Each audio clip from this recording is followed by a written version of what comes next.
కాంగ్రెస్ మోసాలపై ప్రజల్లో ఆగ్రహం, ప్రభుత్వ పాలనపై తీవ్ర వ్యతిరేకత ఉందని చెప్పేసి అనుకుంటుండు కాక. రాష్ట్ర ఆర్థిక వ్యవస్థను భ్రష్టు పట్టించారు, సర్కార్ వైఫల్యాల గురించి ఇంటింటికి వివరించాలి.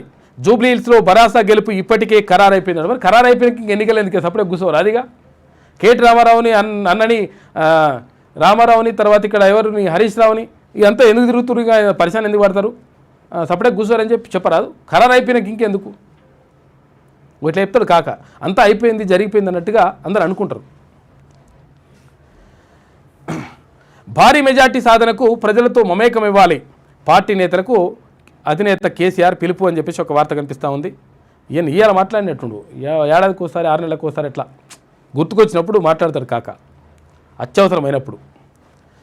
కాంగ్రెస్ ప్రభుత్వ మోసాలపై ప్రజలు తీవ్ర ఆగ్రహంతో ఉన్నారని భరాసా అధినేత మాజీ ముఖ్యమంత్రి కేసీఆర్ అన్నారు.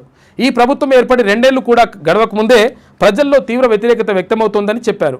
పల్లెల్లోని రైతులే కాదు, హైదరాబాద్ ప్రజలు సైతం చేతుల్లో సైతం ప్రజలు పైసలాడక పరేషాన్లో పడ్డారని పేర్కొన్నారు. రియల్ ఎస్టేట్ వ్యవస్థ కుప్పగూలిందని, అసమర్థ పాలనతో రాష్ట్ర ఆర్థిక వ్యవస్థను భ్రష్టు పట్టించారని ధ్వజమెత్తారు. జూబ్లీహిల్స్ ఉప ఎన్నిక నేపథ్యంలో గురువారం ఎర్రవల్లి నివాసంలో కేసీఆర్ అధ్యక్షతన భరాసా సన్నాహక సమావేశం జరిగింది.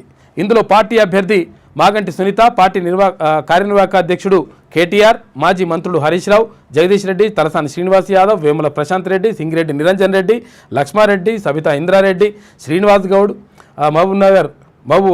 మహబూబ్ అలీ, సునీత లక్ష్మారెడ్డి, చామకూర మల్లారెడ్డి, ఎర్రబెల్లి దయాకర్ రావు, ఎమ్మెల్యేలు, ఎమ్మెల్సీలు, మాజీ ప్రజాప్రతినిధులు తదితరులందరూ కూడా పాల్గొన్నారు.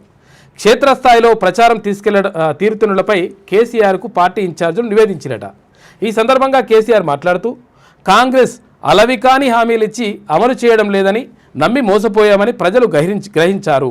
భరాసా ప్రభుత్వాన్ని పోగొట్టుకున్నామని బాధపడుతున్న సమయంలోనే జూబ్లీహిల్స్ ఉప ఎన్నిక వచ్చింది. ప్రజల విజ్ఞప్తులు చాలా స్పష్టతతో ఉన్నారు.